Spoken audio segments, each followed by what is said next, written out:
네, 인터뷰 바로 또 이어가겠습니다. 국민의힘도 내용을 겪고 있는데요. 천하람 국민의힘 혁신위원 전화로 연결해서 몇 가지 여쭤보도록 하겠습니다. 천하람 위원님. 네, 안녕하십니까. 순수하는 천하람입니다. 네, 안녕하세요. 지금 뭐 연일 지도부 문제가 뉴스가 되고 있는데요. 조금 대선과 지선에 잇따라 패배한 민주당과 달리 잇따라 승리한 국민의힘이 내용을 겪고 있는 건 이해가 안 되는데 한번 총평을 해주신다면 왜 이런 일이 벌어지고 있는 거죠? 일단 민주적 정당성을 갖고 있는 대표를 네. 좀 무리하게 축출해내려고 하는 생각들이 많이 있으신 게 아닌가 싶어요. 그러니까 저도 지금 보면 이게 저희 당의 기본적인 민주적 정당성은 당원들로부터 나오는 거 아니겠습니까? 그렇죠. 예, 전당대회는 이제 전체 당원이 투표할 수 있는 최고의 의사결정 기구인데 거기서 선출된 당대표와 최고위원들을 그 하부기관인 의원총회나 아니면은 뭐 전국위원회 이런 데서 그 지위를 박탈시키겠다. 이거는 민주주의의 기본 원리에도 반하는 거거든요. 근데 왜 이렇게 무리를 해가면서 당의 지도 체제를 억지로 바꾸려고 할까? 제가 아무리 생각을 해봐도 이 뭔가 이준석 대표가 다시 못 돌아오게 해야 된다라는 생각들이 굉장히 강하신 게 아닌가. 저는 최근의 사태를 보면서 좀 그렇게 보고 있습니다. 근데 민주당 의원들하고 인터뷰를 해보면 뭐 지난주에도 그런 얘기를 몇 번 들었는데 국민의힘이 소위 야당의 시간을 보낼 때 이준석이라는 새로운 리더십을 만들어내기도 했고 네. 그래서 예전과 달리 이제 국민의힘을 독재 후예라고 부르기 머쓱해지게 만들었다. 그럼요. 실제 저희가 독재 후예가 아니죠. 아니 그러니까요. 그리고 이준석 대표 보고 독재 후예라고 하려면 너무 멀리 돌아가는 거잖아요. 그럼요. 네, 그래서 상당히 오히려 민주당에서는 그 성과로 평가하는데 국힘 내부에서는 못마땅한 까닭은 뭡니까? 근본적인 까닭이 있을 것 같은데요. 이게 제가 봤을 때는 저희 당의 지지층 자체가 굉장히 정치를 보는 시각이나 세대가 많이 다릅니다. 예를 들면 2030 지지층과 6070 지지층 사이에서는 같은 이슈를 놓고도 아무래도 보시는 관점이 다르거든요. 평가도 다르고요. 그러니까 이준석 대표의 어떤 여러 가지 장점이 있겠지만 그 윗세대에서는 그 어떤 버릇 없음, 싸가지 없음 같은 것들을 조금 더 중점적으로 보시는 것 같고요. 반면에 조금 더 젊은 세대 내지는 국민의힘이 과거에 비해 달라져야 된다라고 생각하시는 지지층에서는 이준석 대표라는 인물을 좀 좋게 평가하는 그런 근본적인 시각차 같은 것들이 지지층에도 있고 또 그 지지층이 가지는 시각차가 저희 당의 정치인들에게도 좀 뭐랄까요? 이연된다고 할까요? 네, 그대로 반영되고 있다 이렇게 반영되는 것 같습니다. 네. 지금 윤석열 대통령 지지율이 심상치 않은 건 맞는 거죠. 그럼요. 20% 되니까 여기에는 이명박 대통령 때와 비교하지만 그때처럼 큰 이슈가 있는 것이 아니니까요. 그렇죠. 오히려 더 광우병 쇠고기 파동 같은 국민적 이슈가 있는 게 아닌 상황에서 이거니까 좀 이례적인데요. 여기에는 국민의힘 내부의 내홍이랄까 이것도 상당한 영향을 미치는 거 아닐까요? 네, 그렇습니다. 그리고 이제 사실 저희가 대선을 이기기 위해서 다양한 사람들의 세력을 다 모았었죠. 아까 말씀드렸듯이 2030과 6070의 세대 연합 같은 성격이 있었는데요.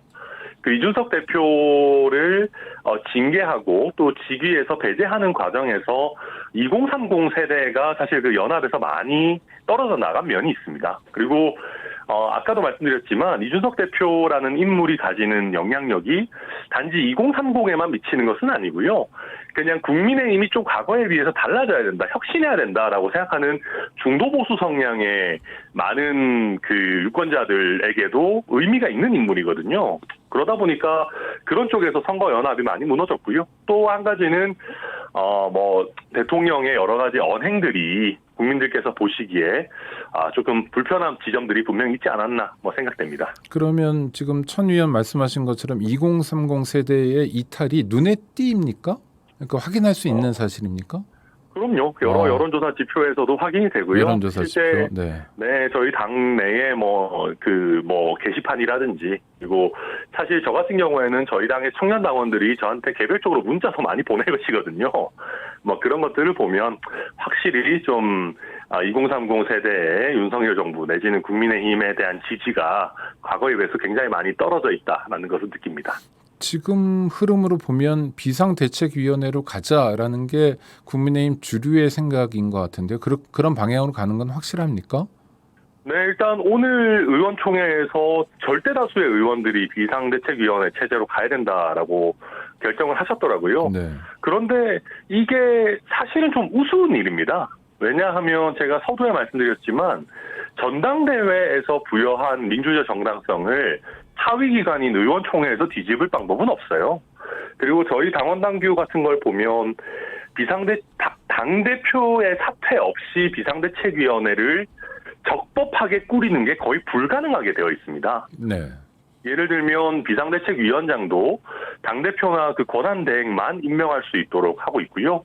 또 지금 무슨 최고위원들이 연달아서 이렇게 사퇴를 하는 게 비상상황 아니냐라고 하지만 저희가 최고위원 같은 경우는 사퇴를 하더라도 새롭게 보궐선거를 통해서 임명할 수 있도록 하고 있습니다. 이런 다양한 제도들이나 원칙들을 놓고 보면 전당대회에서 선출한 최고위원이나 당대표를 그 하위기관에서 축출시키고 새로운 지도부를 출범시킬 수는 없어요. 단 한 명의 최고위원이라도 반대한다면 그건 불가능한 일이거든요. 지금 대외적으로는 두 명 불가능한 일을 하려고 하고 있는 것 같습니다. 제가 보기엔. 적어도 2명 정도의 최고위원이 반대하고 있고요. 그러면은 비대위는 못 가는 거네요. 법률적으로나 저희 당원 당규 해석으로는 저는 불가능하다고 생각합니다. 네. 나중에 문제가 되면 이에 대해서 법원에 가서 가처분을 내거나 하는 방식으로 싸움이 전이될 수도 있잖아요. 그럴 수 있습니다. 지금 김용태 최고위원 같은 경우는 법적인 조치도 검토하겠다라고 이미 밝힌 바가 있고요. 그러니까 저는 이게 좀 약간 당황스러운 게요. 네. 이게 비대위로 가지 않더라도 얼마든지 비대위랑 같은 효과를 낼 수가 있어요. 예를 들면 지금 권성동 원내대표가 직무대행을 하는 거는 원내대표 때문이거든요. 원내대표이기 그렇죠. 때문에 네네. 직무대행을 하는 거거든요. 그러면 원내대표를 다른 분으로 지금 오선 중진들이 비대위원장 후보로 거론되고 있는데요.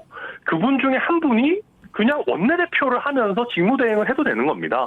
그러면 통합적 인물 이런 분이요. 이를테면. 그럼요. 네. 그러면 비대위로 갈 수 있느냐, 당원 당규를 바꿔야 되느냐, 지금 있는 최고위원들의 민주적 정당성은 어떻게 하느냐 하는 복잡한 문제 없이 사실상 새롭게 지도부를 꾸리는 효과가 나옵니다. 근데 이거를 안 하겠다라는 거는 기본적으로는 권성동 원내대표가 직무대행은 안 하면서 원내대표는 지키겠다라고 하는 다소 모순적인 태도를 취하고 있는 게 근본 원인이 아닌가 저는 그렇게 보고 있습니다. 권성동 대표든 하여튼 그쪽에서 보면 가장 간단한 해결책은 이준석 대표가 사임하는 걸 텐데요. 그럴 가능성은 없는 거죠?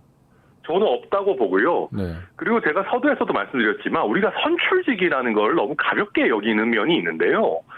저희 당의 대표나 저희 당의 그 최고위원이라는 게 그렇게 가벼운 자리가 아닙니다. 뽑아주신 당원과 국민들에 대한 책임도 있는 것이거든요.